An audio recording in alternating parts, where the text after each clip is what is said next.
Hey guys, it's Coach Rob here. I'm all fucking fired up today, so let's jump into it. Yesterday morning, that will be June the 3rd, there was a multiple agency raid, quote unquote raid, done at a pair of South Minneapolis businesses. I think it was Quattro Tacos or Quattro Milpas Tacos. Anyways, so ICE, ATF, FBI, Homeland Security all showed up on the street out of nowhere in full uniforms in a fucking APC, an armored personnel carrier, with full-on automatic weapons. We're talking camo, we're talking full battle rattle, the goggles, the helmets, everything. They just showed up to make trouble. No one actually knows what the fuck they were there for. This has been over 24 hours now, I think. No one still has any answers about what they were actually doing there. They said it was to serve a warrant for like drug trafficking, but apparently no arrests were made. Other people are saying they were there obviously for immigration stuff. They say no, that's not the case. In which case, what the fuck is ICE doing there? Everyone was there.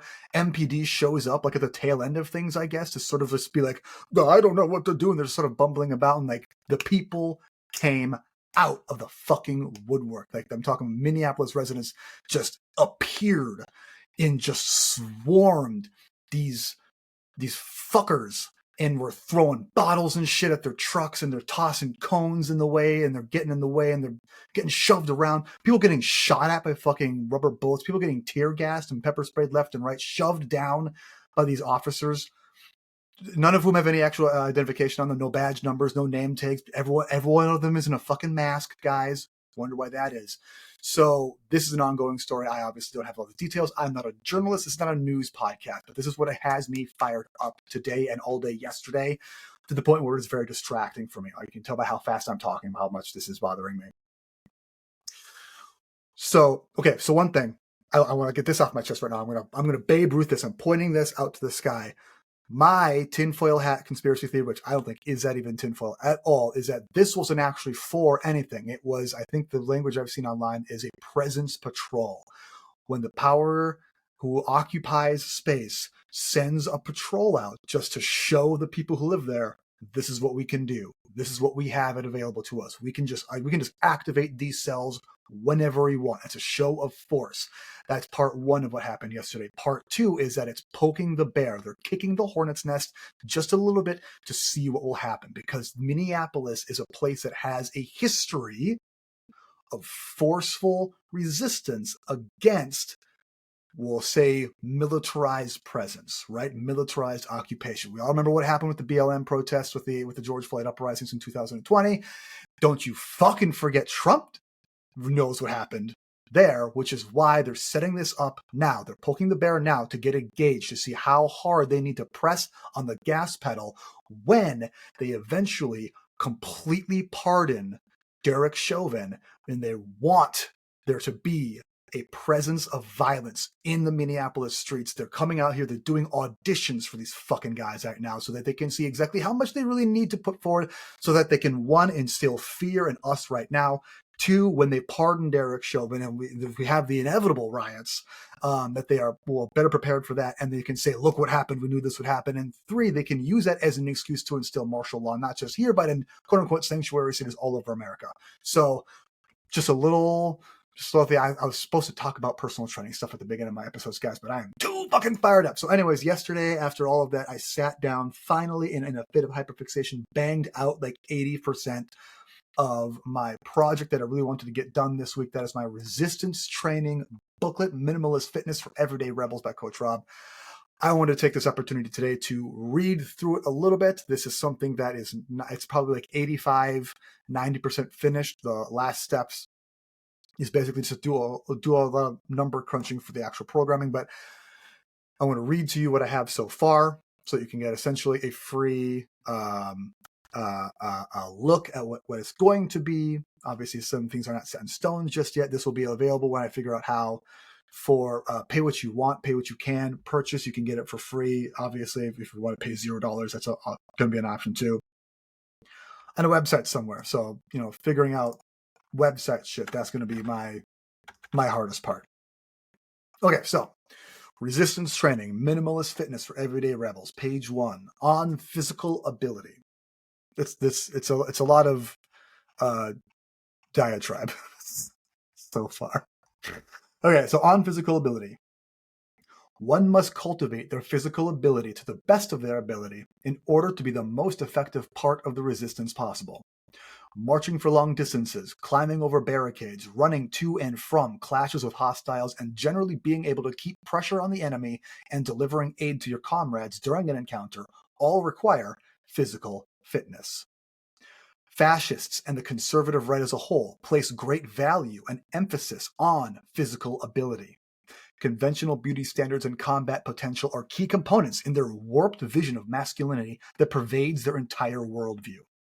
This perversion should not deter leftists from pursuing physical fitness, athletic ability, and might of arms for ourselves. You will need to be able to stand up to forces who are highly motivated, well-trained, well-equipped, and likely in superior physical condition to yourself. You can do your part for the resistance by shrinking those advantages, by becoming strong, fast, and able for our side. Part 2, page 3, concerning ableism. From each according to their ability. This must be the guiding principle in the understanding and application of this manual and the programs held within. This author cannot deny the ableism inherent in the fitness industry and its toxic presence and the assumptions of what quote-unquote health and quote-unquote fitness must look like. One must be cautious in the presumptions that a quote fit body only looks like a tall Caucasian male with tastefully groomed body hair and rippling muscles. Fitness must be considered as the ability to perform a task with proficiency. The task we ask of our bodies here is physical training with the purpose of better fighting an oppressive regime. By hand or by health, your body is a conduit by which the resistance fights back. You must be strong enough to push back, fast enough to run to the fight, resilient enough to endure fatigue in the field, and robust enough to keep illness at bay. The privilege inherent in such tasks and training is recognized by the author. Members of the resistance who cannot participate in these ways can and should still contribute to the cause in their own ways. So I know there's I've seen multiple ongoing conversations in leftist spaces about ableism, and that's the whole. I'm fully not qualified to have that entire conversation, so I'm just not. But I did want to address it early on in my my diatribes. Like I said, I continue on minimalism. The focus on minimalism in this program is in service to accessibility. On minimalism. The focus on minimalism in this program is in service to accessibility. You can procure a kettlebell secondhand for a reasonable price. Check your local online marketplaces. You can also substitute with cinder blocks if you have some sturdy gloves for the job. We in the resistance must be competent in creating change in suboptimal circumstances by using creative means. In fitness, that usually means a minimalist approach. Not everyone has access to a fully equipped athletic facility, hours of free time a day, and a fridge full of healthy and appealing foods. This book is not for those of us with so much privilege. We will do more with less. This book will contain sections on the following: exercise selection, standards and goals, internal practices for physical fitness, nutrition fundamentals, principles, and example programming. And this is something that's still very much under construction. We move on to exercise selection. To build a house, one must know the tools they have on hand. These are the movements you'll use to build your corpus resistendi. We have multiple things here. Under kettlebell, we're using the get up, the single arm swing, snatches, clean and press, halos, pullovers, goblet squats. Calisthenic or bodyweight, we're doing push-ups, burpees, walking lunges, and pull-ups.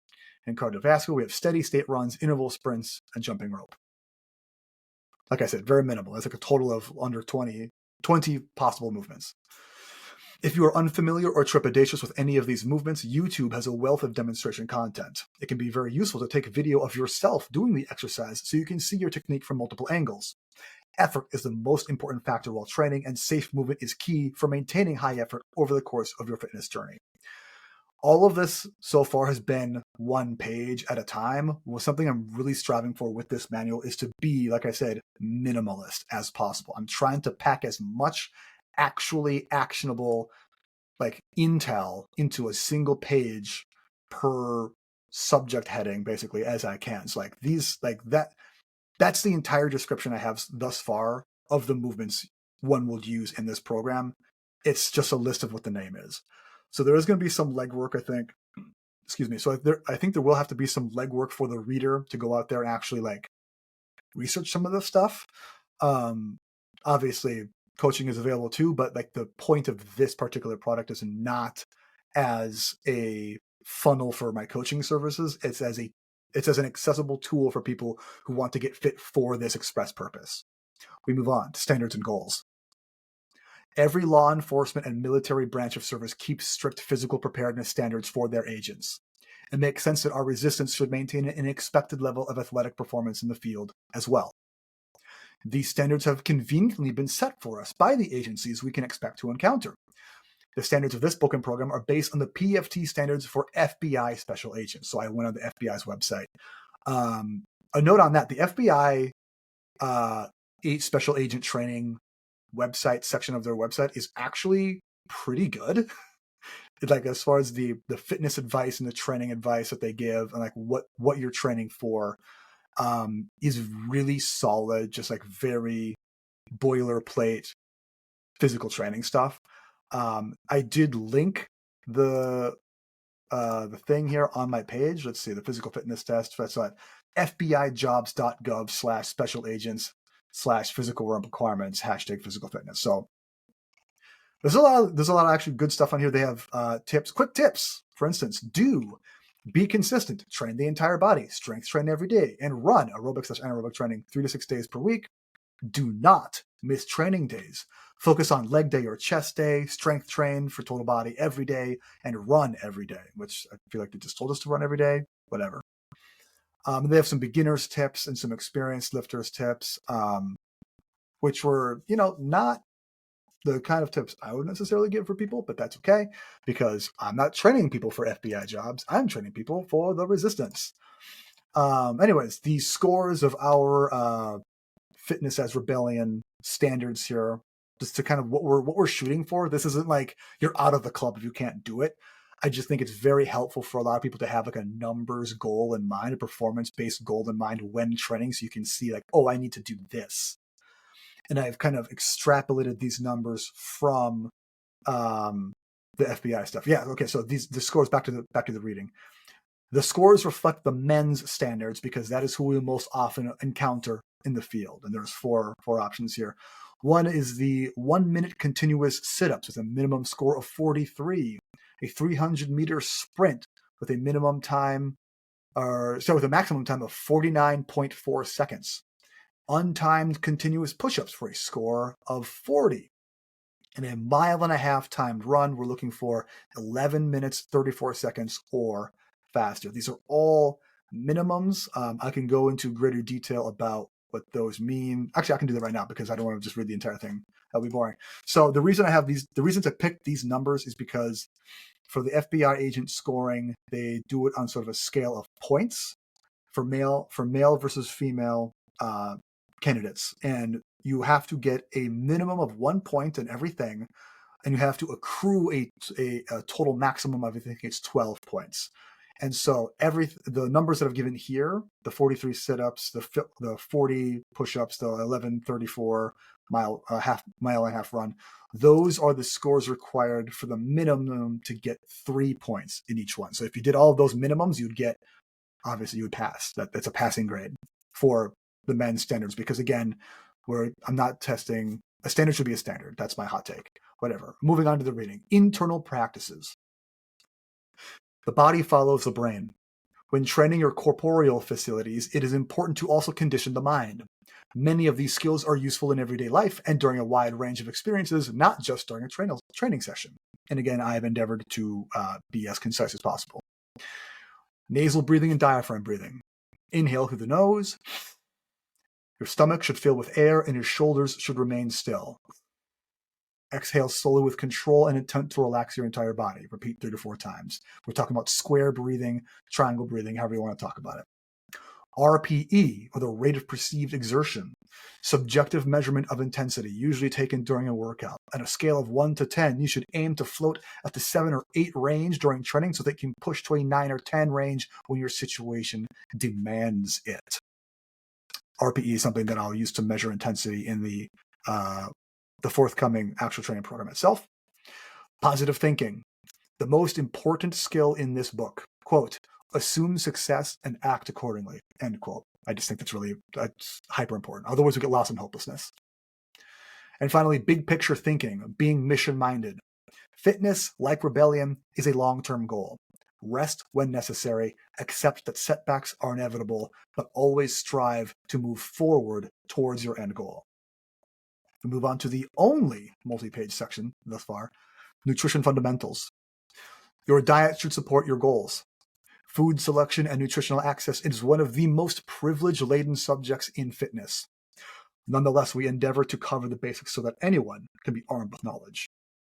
And what I've done here is basically just define some terms, because you guys know how I love to define a term. First is calories, a unit of energy measurement. A unit of energy measurement. Energy consumed via food is measured in calories, which your body needs. Ideal energy balance is extremely individual, but generally speaking, it is recommended that you not consume fewer than 2,000 calories a day. I have a whole thing about this. You can ask me about it later. Try to get a balance of macronutrients that supports your goals within that calorie budget. So the no fewer than 2,000 calories a day. Obviously, if you're training for weight management, fat loss, that's going to be a little bit different for you. And like I said, the ideal energy balance, calories in, calories out, is extremely individual. But we are assuming that the reader of this manual is or will soon be engaging in very regular, strenuous resistance training. That's the name of the book, resistance training. And because of that, whatever your RMR is, which is rarely, it's never going to be less than 1,200. Basically, your RMR is your resting metabolic rate. That's how many calories your body burns every single day, just keeping the lights on. If you were to lay in bed and be awake and alive all day and do nothing else, that's how much your body burns every day. And that's, again, going to be very individual. Generally, I don't think I've ever seen anyone be lower than 1,200. People are generally like 1,500-ish if you have like any amount of appreciable muscle mass. And that depends a lot on like your sex, age, height, as well as level of athletic conditioning. But if we're doing training beyond that, you obviously need more calories to both fuel and recover from those workouts. Hence, no fewer than 2,000 calories a day. Obviously, with a macronutrient split, which we talk about right now. Back to the reading. Macronutrients, chemical building blocks that food is made out of that your body uses for the most functions. There are 3 primary macronutrients. 1, protein. All tissues in your body are constructed from protein. Of note is that physically active persons need and benefit from increased protein intake. Aim for a minimum of 100 grams per day. That is across the board. That is something I will say to anyone. 2, carbohydrates, your body's preferred fuel. Your muscles run on glucose, which is easily derived from carbohydrates. Your brain runs exclusively on glucose. Without carbs, your muscles and brain will slow down and you will feel bad. Highly processed carbs are often cheap and easy to procure, but come with a high caloric price tag and may not serve your body's needs. So I'm still trying to be kind of balanced in this one. 3, fats, responsible for hormone balance, nutrient shuttling, and cell health. Fats that are liquid at room temp, like fish oil and olive oil, are considered more beneficial. Fats also add flavor to food, but carry the highest calorie per gram balance of the macronutrients. If weight management is part of your plan, it is a good idea to monitor your fats intake. So again, we're kind of getting into that. Whole versus processed food. Highly processed, hyperpalatable foods are often responsible for a caloric overabundance. Whole foods that are closer to their, quote, natural state may require more effort or preparation to consume, but also are considered more beneficial for most health and fitness goals. Whenever possible, it is advised to consume more whole foods. There you have it. 2 pages on basically my entire nutritional philosophy. This manual, as an exercise for me as a writer and as a coach, has really forced me to have to super boil down to the absolute essentials. The last thing I have here is principles. There are 3 core principles to this program. 1, action. 2, action. 3, action. The first action refers to the action taken by even reading this book. If you are taking the first steps to building a strong and resilient corpus resistendi, that's the Latin for body of resistance, to the benefit of your comrades and the mission. The following action, the second, is the daily goal, what we should seek with frequency and enthusiasm as often as possible. To do something, anything, is greater than to do nothing. Fitness, like all political action, is often mired by all or nothing thinking to the detriment of both of the thinker's quality of life. The third, action, that third one has an exclamation point. The third, action, is the combination of the first two principles. Intention without frequency falls short, while movement without focus is wasted energy. Fitness is often seen as a selfish, vain pursuit, but you are building an asset for the resistance. Your comrades will appreciate it. And the last section I have is the example program, which I don't have written yet. And honestly, even if I did, I would read it to you because that would be extremely boring to go through on an audio format. So that's what I have so far, you guys. Yes, I'm available for coaching. I don't think I need to end it just there yet. I don't know what to say. You know, I go through these phases like so many other people where I'm fired up and then I'm just laid out and I'm fired up again and I'm laid out, and like I added to my Instagram stories or earlier today before I made this recording, even of someone going through and saying, we don't forget, we won't forget. We didn't forget. We didn't forget about this. And that she lists these things that the administration has gone through in its, inexorable, full diaper waddle towards fascism that we are all experiencing in real time. And the list is so long. It's so long. And guys, it's just now June. It hasn't even been an actual full 6 months, let alone a year, let alone 4. We're assuming 4 is the limit, by the way. I'm not making that assumption. I think it's unsafe to make that assumption at this point. So, and there are things on that list I had forgotten about. There's just so much, but that's the point. Chaos and cruelty is the point. It is the aim of this administration to keep us confused, to keep us worried, to keep us scared, to keep us weak, fat, sick, and at home, to keep us buying things, to keep us spending money and stuck in the mines so that we can scrape by in this capitalist hellscape that we have to, but we don't have to. The agents who snatch people off the streets wear masks. Why? Because they're fucking afraid of us. They're scared of us. They should be. They need to be. Ice breaks, you guys. But not by itself. This has been the RF Fitness Podcast. I'm available for online coaching. If it's right for you, head to rffitness.net. That's rffitness.net.